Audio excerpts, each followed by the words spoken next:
All right, Wednesday, March 15th, 2023. And what is going on with inflation? Possibly a rant. I'm going to try to rant. I just got it myself all worked up a little bit. So I decided to get on here.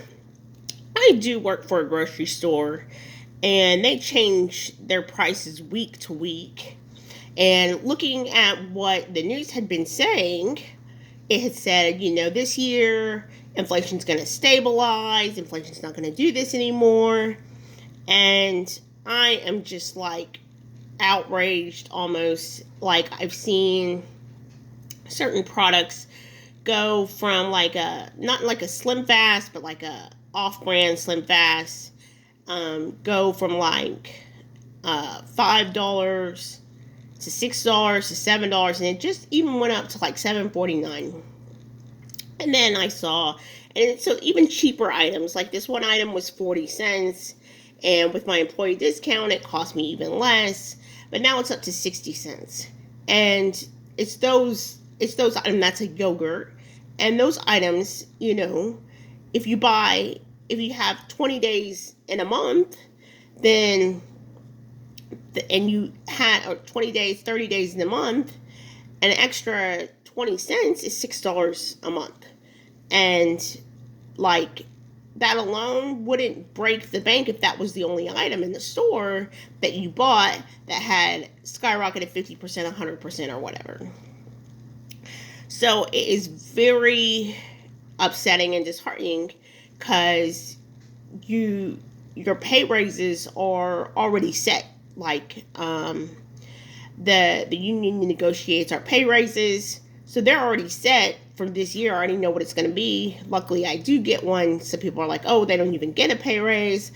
And so, it's already predetermined. So, like, that's the thing with the railroad workers. People were like, why are they turning down a $6 hourly pay raise for whatever? It was something really high, right?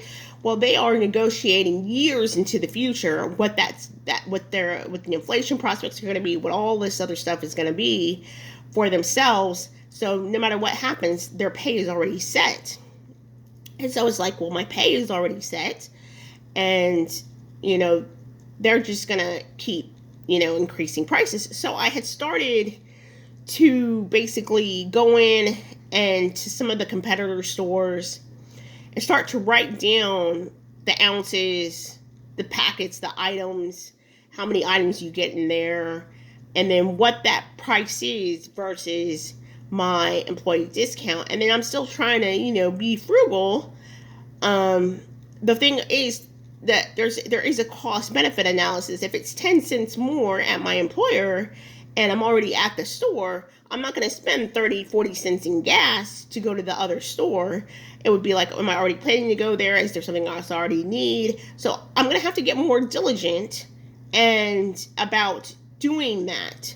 I am a one-person household, and when they're digging into my savings and investing, it's very frustrating. It's like, my total expenses right before the pandemic had been maybe $850 a month, including everything. And my fixed expenses were like maybe $700 a month. So my fixed expenses have only gone up like $40, $50. And my variable expenses have doubled and sometimes tripled in cases. So now I'm up to $1,100 a month in a good month. In a bad month, $1,400. So it's just like, whoa. And I've been tracking my expenses for a few years now. So I started writing down, and of course, what I bought. Like, did I buy hot dogs? Did I buy apples, bananas? I mean, even though apples and bananas were not going to be, the produce is not going to be as much expensive, right? But I still want to track, well, what was that 20 cents for? And so on and so forth. I wanted to start tracking this year what the impact of my employee discount did. Because if I retire with a company, I still get to keep my employee discount, and what kind of effects that had.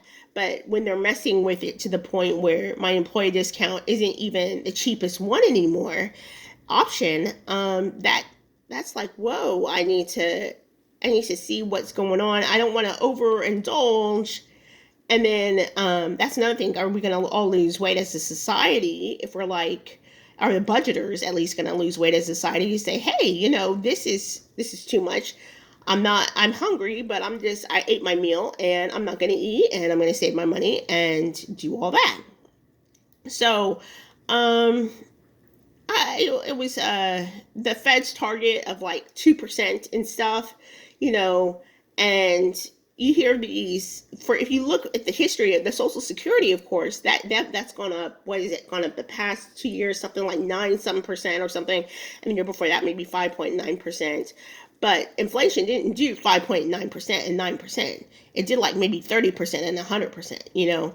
And it's possibly the formula they base it on, but I'm like, are they adjusting the formula? What else in prior years? It's always 2%, 1.3%, and stuff like that. In prior years, just the past 2 years, it's gone up more dramatically. But like, you can find YouTube videos on there, and they're saying people's rent skyrocketing 30, 50, 80%, 200% in their rent. So it's like, whoa, that's not a 9% or 5.9% inflation rate.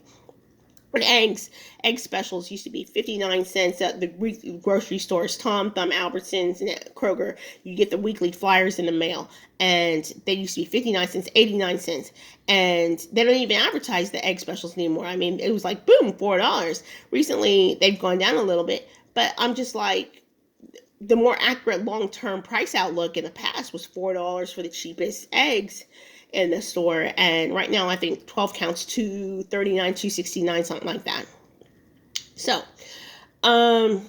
it's really annoying, and really like almost like someone taking a knife to you and then taking salt and taking their heel and like digging it in the wound.